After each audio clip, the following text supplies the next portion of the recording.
have what it takes to make it through to the playoffs. And we've seen Axis Esports, they got surprised by your Jawhead pick, by the Mini-Star pick coming in from the Burmese Goose. And the US team, Team GOSU, might bring out the same kind of surprises that Axis Esports who does not seem ready to face in the first series. That's the beauty when you pit some of the best in the world against each other. Different metas will come into play, and I just love how the Burmese Goals brought in Jawhead, which we haven't seen in the meta for the longest time, at least in Southeast Asia. And now we're looking at Kufra as well as Halas consistently getting axed away from day one, and we're seeing a little bit of that trend hitting into its day two as well. Same goes to that export ban, so one more ban over on the hands of Team GOSU. Yeah, I think if you are GOSU or Axis Esports, you have to keep an eye on this export. Burmese Ghoul, they gave the export away in the previous series, and they were able to smash that particular hero hard as they could, and that is a sign that teams are starting to find ways, find the cracks in what seems like an impenetrable hero that is on the S tier list right now. And speaking of that, Grok got through again. We've seen Grok yesterday, first half, the first 3 series, got Grok constantly banned now, but suddenly VFM, RRQ started to find ways to deal with this tank, and now other teams are picking up. Guess what? We'll let Grok through. We have other priorities to focus on, and that is what is happening right now. That's right. There's always that trump card that you really want to get by. And now we're looking at 2 solid picks for the South Team GOSU here, with Esmeralda as well as the Kaja. Then one fun fact is that one of the members of Notorious Villains are currently coaching for Team GOSU as well. So you see them, of course, getting that sort of a amplification in terms of drafting. Well, I'm really hoping that they do get the best out of this. Now, Axis Esports here will pick up their signature Lunox for the side of Rin, and I'm really hoping to see Axis pull off some of their signature picks coming into play, such as the Helkert. But, you know, Helkert, you don't really have to pick it in the first phase, and that will definitely reveal the whole strategy going in towards this entire run. But, of course, Masha seems to be a pretty consistent pick that has been picked up by most of these teams. And we've seen so many Mashas going with those annoying split pushes, and it's so hard to even take her down. Yeah, but Burmese Ghouls proved that Marsha was not an issue. At least if Axis Esports pick her up. Last year has been playing Marsha in 2 games. It did not work out at all. Hopefully 3 times a charm. Rin as well. Like you mentioned, the signature Lunox, he has been putting so much effort, and it would be a shame for Team GOSU to just find another loophole to get by this power pick that Axis Esports relies so much on. And with the Lolita pick, maybe this is Team GOSU's answer to what Axis Esports is trying to do. Yes, I'm really liking the early pick for Lolita. We've seen so many of that phase 2 pick or ban heading towards Lolita, so why not force that one out before even getting into its phase number 2, as we are already seeing Kimi getting taken out. Well, I'm not really all too huge of a fan with this Kimi ban right here, because there's still so many other A-list marksmen still on the table. We got the Granger, we got the Claude, who still comes by every now and then, and of course, GOSU here could even opt to actually take down one more fighter. Well, not really exactly a fighter. I'll just correct myself right there. Maybe if they really want to ban, the Valor might be a good choice as well, because from the side of Axis Esports, they are still looking for a little bit more of that firepower. Yeah, and Axis Esports, I believe they also did pick the carry in the previous game.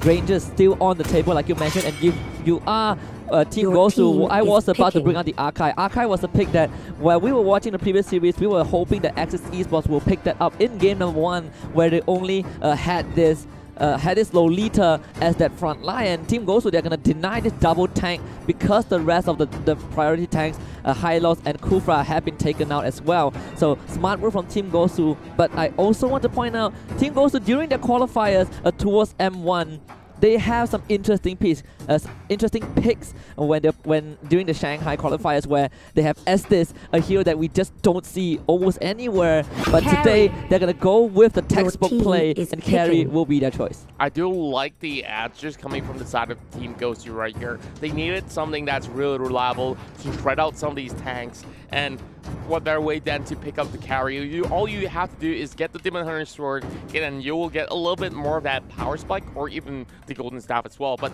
Franco is something that we haven't really seen all too much of inside of the M1. But in the MPL M1SG, this is one popular pick heading in towards that playoff round. So Axis Esports is taking double or nothing, and now they're locking in the Franco right here and hoping to connect those hoops. Yeah, and this is the all-in, I could say the all-in for Axis Esports. On paper, it seems like it's going to work out pretty well, and it is. The theory crafting for Axis Esports does seem more robust compared to the first series. Team GOSU right now, if you're looking at this Franco, you kind of know that Kaja might not find an easy way to just go and flicker Divine Judgment because of the presence of this Franco. So he has a big task if you are the Malaysian team. But Team GOSU, the Thamus is a really obvious choice. We've seen Leomord being picked out only by VFM yesterday as a stable, neutral fighter. But the general consensus is Thamus is still the more popular pick. Well, I definitely would agree with that. The Lava Lord has been really consistent, and the win ratios are pretty good as well, as we are looking at the stats of Tavis. And for Axis Esports right here, of course, great pickoff potential in the early bouts, but heading in towards the late game here, I'm looking at GOSU, and I'm liking how secure the mid and late game is for the North American team. Now, of course, Team GOSU here, being here in the M1, they're looking to prove a statement. Same goes to Axis Esports. So now we're heading in towards our very first game between these two talents. Of course, love the flags as well, pretty much similar in colors in that sort of sense. But for Axis Esports here, they really got to pick themselves up. I felt like that 2-0 sweep that just happened against Burmese Goals, it was a little bit of that sort of a passiveness coming from the Axis Esports side, which I felt was not really that sort of a signature play style that they were in. So perhaps they should be pretty much well relaxed to be confident to play their own game. Yeah, and the skills will kind of tip as well. Malaysia, the locals would mostly agree that Axis Esports, just like most of the Malaysian teams, are the aggressors. They like to play aggressively, but we've seen Game 1 slightly greedy against Burmese Goals with the single tank 2 fighter. Didn't work out. Game 2, same as well. But the game is ready though, so we'll see if Axis Esports can turn this around and flip the script and take on Team GOSU in the second series. GOSU, the American Dragons here, are slowly marching in towards the lanes. And of course, get yourself the M1 ticket. Here's a little bit of that promo code that you can copy down if you have not make your purchase. And now we're looking at Ken Ray here, already tossing out the wheel, and Breezy, oh my goodness, already dropping down to 50%. So a rough start for the side of GOSU right here, but shouldn't be too much of a hassle for Team GOSU to come back into play. So basically supported by the Kaya, and they're looking to make sure that Breezy gets that level 4 in hand so that they can go in for that flicker and Divine Judgment. Yeah, and Team GOSU right now is going to go for the standard, and I like the early invade coming in from the USA team, and Evo is the only one who tried to go for the protection on that buff, and he actually took it away. So managing to slow down the tempo from Team GOSU is a good start for Axis Esports. That's definitely a huge signal for the side of Axis to actually march forward as well. Axis Esports will also try to take down this rook cap without any sort of contest at all. So we're looking at all these other members on over the top side here, pressuring over the side of Lasted as well. So Lasted here will just have to hold on for dear life for the time being. But Kenry shouldn't be too much of that sort of problem for him to actually hug by the corners of the tower of the bot lane. Yeah, and Axis Esports taking a page out of what Burmese Goose did in the first series against them. In under a minute and a half, Burmese Goose were able to take that top tier 1, rendering this Marsha ineffective. And right now what Axis Esports trying to do is to take that bottom tier 1, but now Team GOSU, they're going to jump the gun right now. Lasted does not have that level 4. General, though, pumping the damage with the wheel, not able to get the kill off. Meanwhile, Team GOSU takes that tier 1 bot, and this is what... Axis Esports takes that tier 1 bot, and this is what they want. Now you free up the map for Lasted to be a bit more effective. Wow, Flicker coming out from the side of Breezy as well, and this is going to be that turtle going on slight reset as we are looking at a full Flicker team from the side of Axis. Well, we're way too quick for me to see what's on the line for the side of GOSU, but for GOSU, they're just making sure that they stay safe for the time being. And now Axis Esports already attempting the very first turtle of the game. Definitely a a very more composed recovery. They were not letting game 1, series 1 get to them. So Team GOSU, they're going to lose that turtle. The fact that they were not able to steal the buff early on, they lost the turtle, they lost the tier 1 bot. Axis Esports, with that slight economy advantage, can look to push this, and you can see 4 members from the Malaysian team, they are already congregating on the top side of the map. They want to take the top tier 1 just so this Masha can actually function and not to go in with the ultimate onto Paulo. Great wild shot. Paulo is blocked by the wall, so they will get the first blood, and that will go over to Axis Esports. What a great setup coming in from that Grok. Look at that wall charge ramming onto 2, and that wall to negate the escape. And now Axis Esports can take more than just that. They've already got the turtle, they've already got the first blood, and they will also take another tower down from the top side. Now, look at the goal graph here. They're already 2,000 in favor, and Axis Esports are looking to dominate. Yeah, and Lex is looking pretty fine right here because those 2 side lane tier 1s are taken down. Now this Masha can go anywhere she wants. Like you mentioned, the goal grab in favor of Axis Esports completely. Team GOSU seems like the only aggression that they made was onto Lassie twice.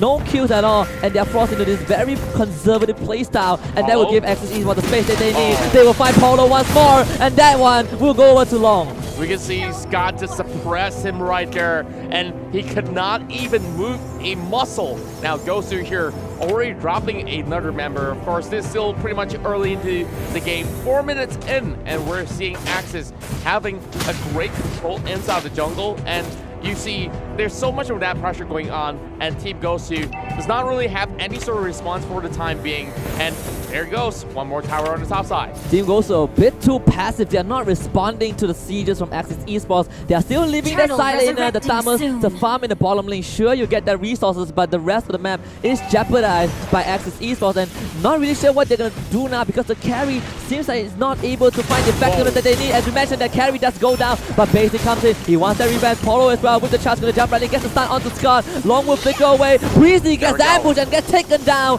by Vin, and this is what you want to see from Axis Esports. The recovery, Paulo with a divinity blast, but cancelled by Scott. He hooks him away, and that will give Ranger the killing spree. Basic now will try to salvage everything, to dump in with the Stardust 4, and we'll find that the shutdown onto the Ranger, but Basic has to get away, and Axis Esports will not let that happen. The killing spree going over to Rin. Whoa, such a beautiful fight coming from Axis Esports, and look at Scott though. That beautiful hook cancel out the Numenon Blast, and Axis here looking for another turtle. But let's have a look at the replay brought to you by Mew Mobile. Look at Basic. He went in for a chase, and of course Lung was forced to flicker away. And this is where things get even more interesting. They know that Paulo is channeling ult, and Scott, in that sort of a moment, clutches it off and cancel in time to save members of Axis Esports. And it was only down to Basic, but Rin still made sure that he gets a kill with that flicker coming out. Yeah, and even with the falling Star Moon, Esmeralda got the shutdown but was not able to get out. So in the end, the shutdown doesn't really matter too much for Axis Esports because they got more than they came for. Scott, MVP for that. Evo now getting ganged on, but he is a Grok, pretty tanky. They can use the Divine Judgment on him, but they didn't pull him back, and that means Evo will get away. Scott free, and guess what? Paulo Akenre is caught out again, and it will be this one going over to Evo. Well, Evil X, of course, already took a lot of that damage, but it was Kenray who fall in that sort of a slight skirmish. But looking at GOSU members, they're slowly getting themselves back on track, though a little bit late though. 6,000 gold still in favor of Axis, and that's going to be the buff being pulled over, and Paulo right now is getting that ult channel performance out of Scott, but no follow-up whatsoever from Axis. And Rin is coming online on his signature Lunox 3-0-2 long as well. 3-1-2, the 2 calls from Axis Esports are on a roll, and Team GOSU feels like they are really desperately trying to make something happen. The only kill that they got was Basic onto that shutdown on the Granger, but now another 5 Paulo immediately caught out. Not even have a chance to use that Numenon Blast, and Team GOSU won't have a chance to defend this tower at all. I feel like Paulo has been caught out a little bit way too much in this sort of early game fights, and now we're already in 7 minutes of the game, and that possibly shouldn't be the case at all for the side of Team GOSU, but of course they have to let this mid-tower fall in that sort of sense, and Axis Esports here can just run free anywhere as they please. And speaking of that, Kenray getting caught out as well. Yeah, no way out for Kenray. Another kill going over to the core of Axis Esports. Long now, 5-1-2. This Granger is absolutely massive. Blade of Dispatch available. They're gonna get the suppress on the basic, but Team GOSU now, they have the backup. But keep your eyes on Rin. This Lunas is pretty scary. He's still left alone. Basic is in, but the brilliance from Lunas will keep her invulnerable for now. One kill goes over to Paulo, but it seems like Lassie will find Paulo in return. General now isolated from the rest of his team, and it seems like Axis Esports will find a win. 1, 2, 3 are down. Granger on the killing spree, and Axis Esports under 8 minutes will crack the base of Team GOSU. That was technically a team wipe before Kenray even came back up online. Now, heading back into his ad play, Basic was trying to focus everything upon all these members of Axis, but Flicker coming out from the side of Scott to bait Paulo on towards the other corner instead. And of course, GOSU, all they could possibly do was run away, and they should not even commit towards that fight inside the jungle, and they have to pay the price with that broken base. The Malaysian Tigers have seemed to awaken after Series 1. Team GOSU Paulo, you talked about how he got caught up multiple times, and in all these scenarios, this Lolita just feels like ineffective all along. And with that being said, Axis Esports, first inhibitor in the middle lane down. Not even 10 minutes in, the Lord will be spawning up pretty soon, and Axis Esports will be eyeing on that objective. Well, first, we're having the Malaysian Tigers here looking for their very first win. Well, of course, it's so convenient that Team GOSU also has the Dragon logo with them, so crossing Tigers with a Dragon. Well, of course, jokes aside, now back into the game. With GOSU here with need to stall for a great run. And General here not really having the best of weaponry to actually hit in towards the next battle, because the tanks from the side of Axis Esports has already emerged with so many of that sort of assists as well as goal, and they've already got all that they need to actually soak all those damage. But Scott here just waiting for any passersby, and perhaps one good hook will initiate the fight, and instead he hooks the minion. Almost found, and that will allow Lassie to have free reign of this Lord. Marsha, one of those heroes that we know can solo this objective. Look at her go. The Lord does not stand a chance, and Lassie will be the new Lord, at least for now. Team GOSU, they have to deal with this onslaught of Axis Esports. The threat of Scott is always there, and it seems like Paulo will be the victim for the 6th time in a row. Wow, 6.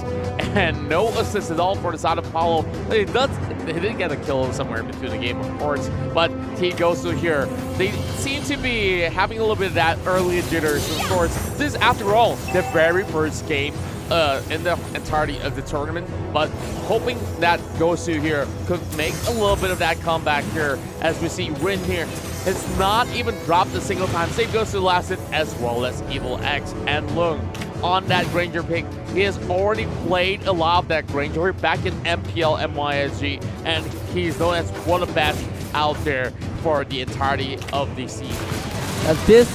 This power from Axis Esports was missing in the series against Burmese Goose, but against Team GOSU, they are unleashing the full power. The Guardian Barrier just come out onto Paulo, and Paulo now, with his Dying Breath, will have to hold this door as Team GOSU desperately need to defend against this potential final siege, and Axis Esports, they're just gonna go for the Crystal, and they'll bag their first win. With the Lord marching right in, this will be the first victory round